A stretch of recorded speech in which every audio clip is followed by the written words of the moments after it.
Hello family, friends, and YouTube.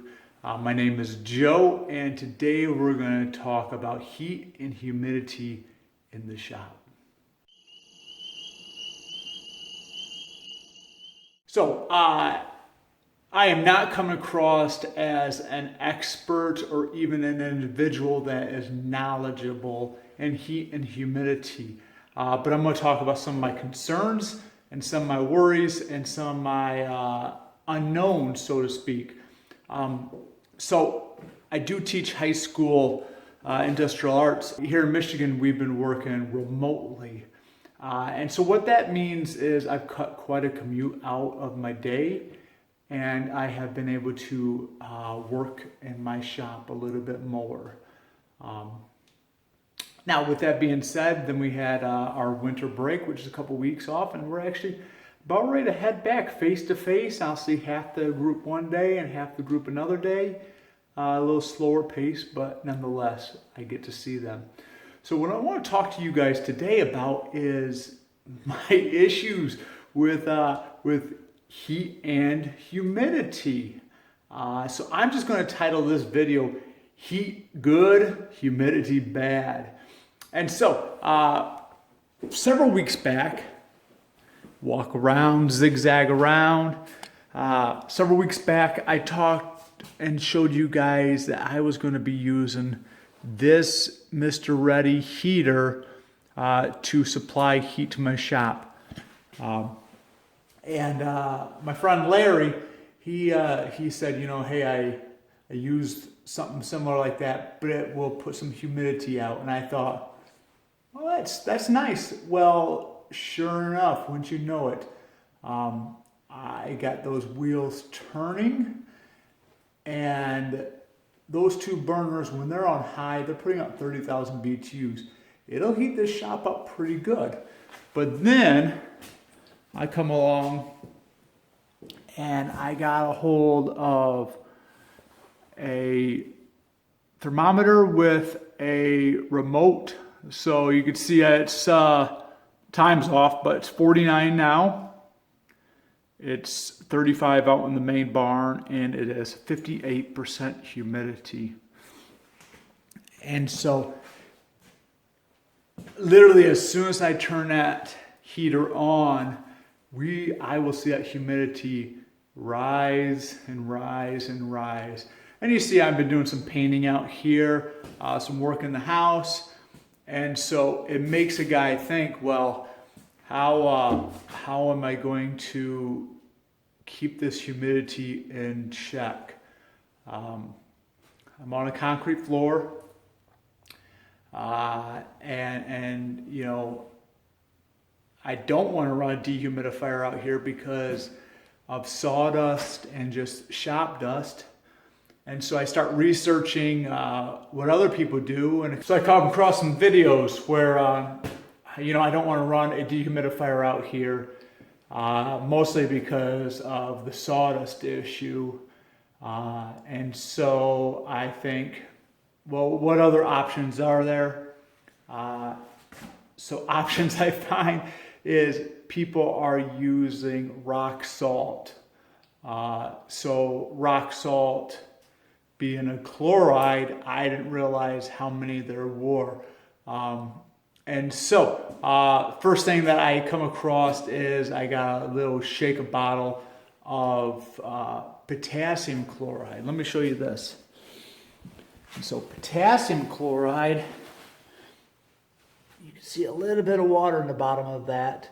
Potassium chloride will absorb something like the relative humidity of potassium chloride is like 33%. So at 33% moisture in the air, it starts to extract the water and soak it up. And so I read another thing about calcium chloride is 50%. Well, 50% would be a pretty nice shop. Well, I didn't realize this at the time. Rock salt's rock salt, right? Well, I come home with sodium chloride. I hang it in a little bag. I start making a video about it. I think I'm smart stuff.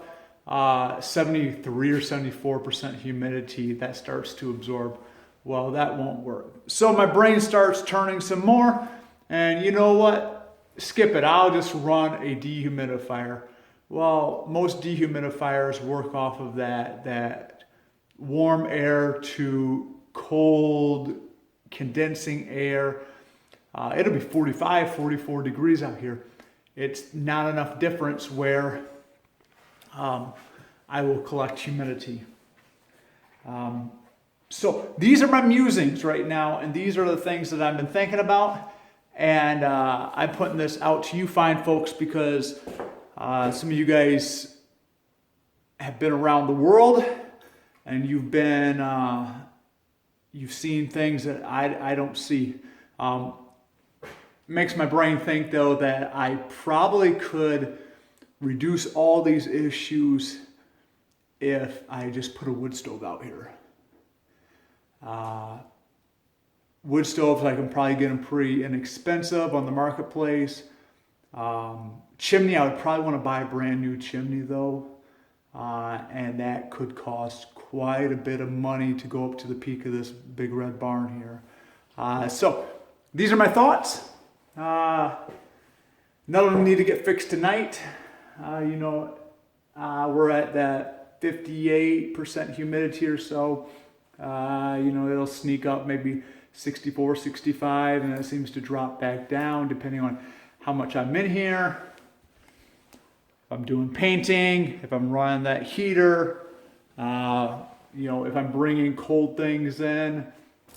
I tried to kick off the snow before I come in. I got an old pair of shoes so I could switch out and not wear snow, heavy wet stuff in here. So these are my thoughts. Whole lot different video than I've ever made before. But my circle of knowledge here is pretty slim, where I think some of you guys have more experience with this. So I'm putting it out to you guys. So heat is good, humidity is bad. That's what I got for you.